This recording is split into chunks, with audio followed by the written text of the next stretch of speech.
Le simple fait de vouloir se libérer d'une situation déplaisante ou d'une douleur émotionnelle tenace ne suffit pas. Vouloir, c'est désirer, et un désir chasse l'autre, comme les abeilles se relaient pour butiner les fleurs. Voilà pourquoi il est si important de comprendre ce que signifie réellement lâcher prise.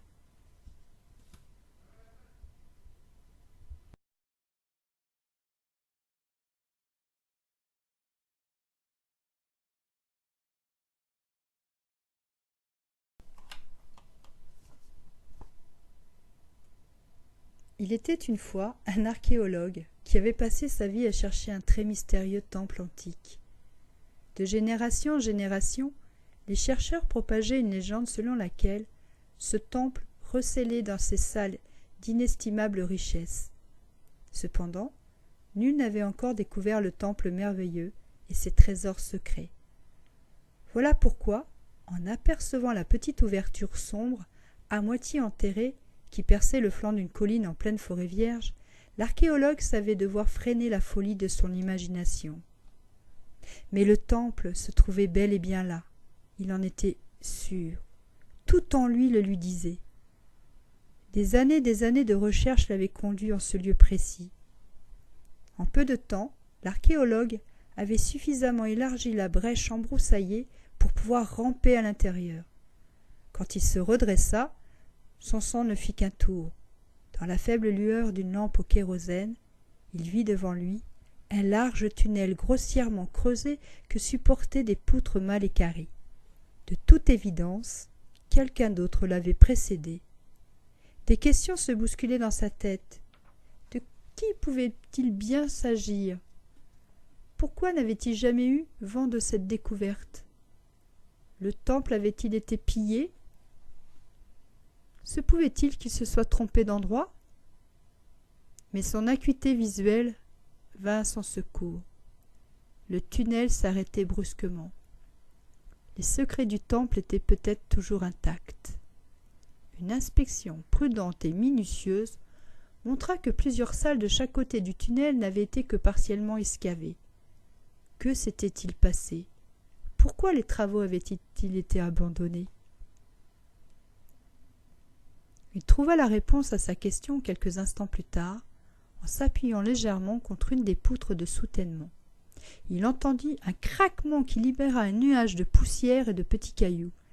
Il se précipita d'un bond vers la sortie en espérant y parvenir avant d'être enterré vivant. En vain.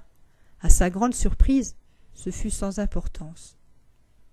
L'effondrement craint ne se produisit pas. Il se mit à rire. Voilà la raison pour laquelle le temple avait survécu avec tous ses trésors intacts. Au cours des siècles, ces salles s'étaient remplies de terre tropicale, de végétaux en décomposition et de pierres friables, trop instables pour qu'on puisse les déblayer sans risque. Le trésor était sûrement toujours là.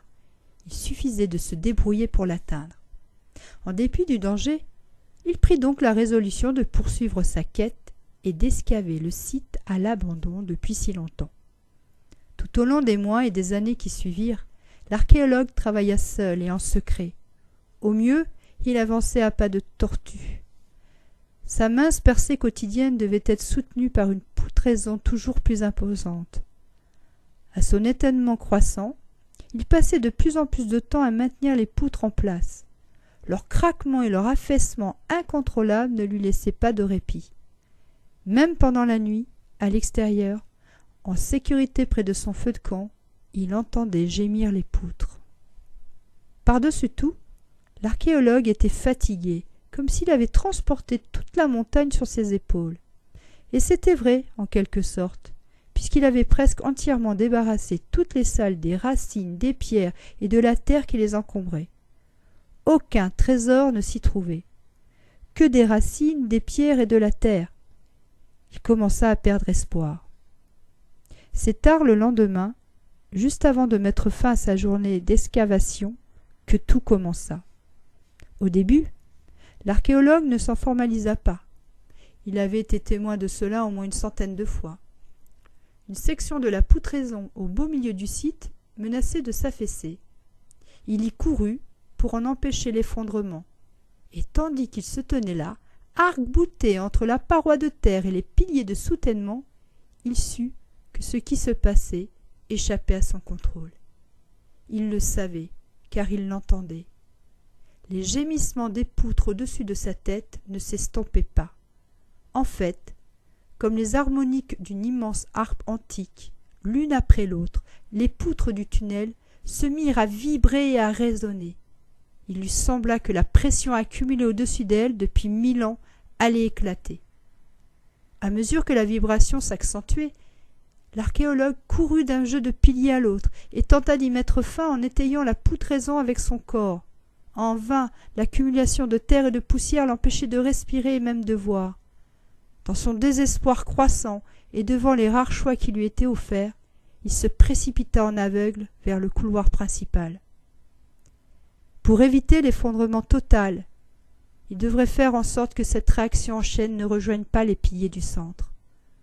Rassemblant ce qu'il savait être ses dernières forces, il projeta tout son poids contre une des poutres principales, juste au moment où celle-ci allait s'effondrer.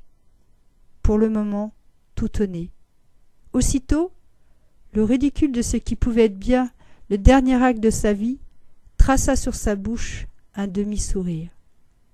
Bizarre. Lui soutenait le pilier, mais il savait pourtant au fond de lui-même que sans le pilier pour le soutenir, lui, il s'écroulerait.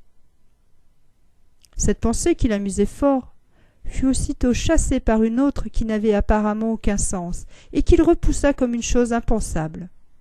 Mais à mesure qu'il prenait conscience de la futilité de ses efforts pour empêcher l'effondrement de la galerie, elle revenait le hanter.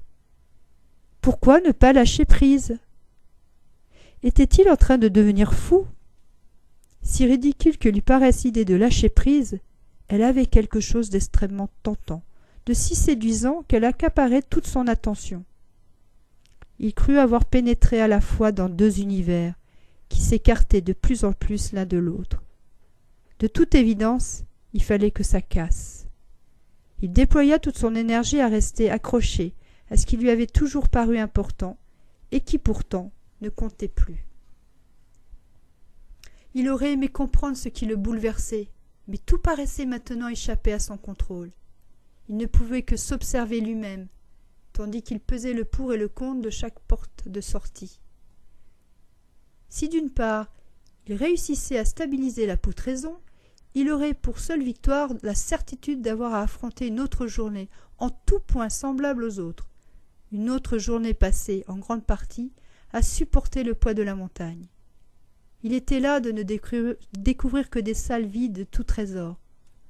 D'autre part, et son dos se raidit à cette pensée, lâcher prise signifierait la fin du travail de toute son existence, la fin de ses espoirs et de ses rêves, peut-être même la fin de sa vie.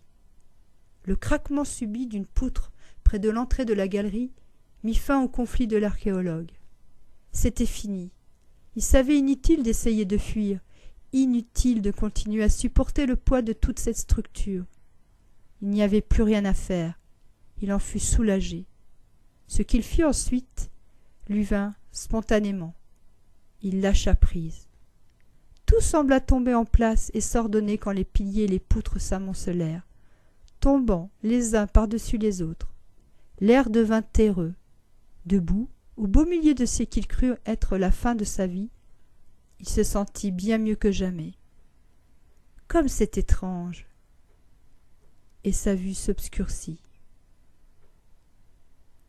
Tandis qu'il était étendu par terre, son ouïe fut le premier de ses sens à lui revenir.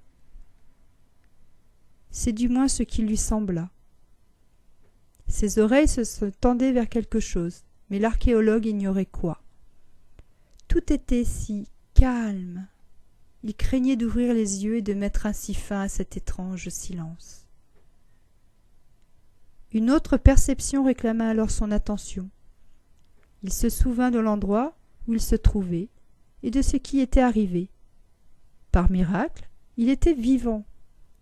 Se tâtant rapidement par tout le corps, il constata qu'il n'avait rien de cassé. Il fallait qu'il bouge. Il Il souleva précautionneusement le haut de son corps, s'extirpa des décombres et s'assit. Gardant ses paupières baissées, il secoua la poussière de ses cheveux avant d'évaluer les ruines du travail de toute une vie qui gisait autour de lui. Il ouvrit les yeux. Les poutres étaient empilées pêle-mêle comme une poignée d'allumettes jetées là par une main géante. L'archéologue leva lentement les yeux pour mieux voir l'état des lieux. Rien ne l'avait préparé à ce que rencontra son regard fatigué. C'était extraordinaire. Croyant rêver, il secoua la tête, mais la douleur sourde dans une de ses jambes l'assura qu'il était bien éveillé. Il n'y avait rien d'étonnant à ce qu'on n'ait jamais découvert le trésor du temple. Rien d'étonnant à ce que les siècles se soient écoulés sans qu'on résolve cette très ancienne énigme. Il éclata de rire, interrompant le flot de ses pensées. L'écho résonna, comme pour confirmer la supercherie. Tous ceux qui l'avaient précédé en ce lieu, les pilleurs et les scientifiques, tous ces gens avaient cherché le mauvais trésor au mauvais endroit. L'archéologue rit à gorge déployée et redressa la tête. Loin là-haut, comme un firmament étoilé d'or, la voûte du temple était visible. C'était un dôme en or massif, incrusté de pierres de toutes les couleurs et de toutes les tailles.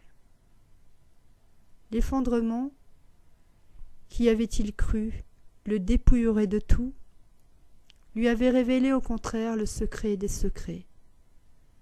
Le trésor du temple n'avait jamais été enfoui dans le temple. Le trésor du temple était le temple lui-même. Il lui appartenait maintenant d'en jouir à loisir. Il remercia le ciel en silence de lui avoir donné le courage de lâcher prise. Vous aussi, vous possédez un trésor inestimable qui attend d'être découvert. C'est de cela qu'il s'agit dans Lâcher prise.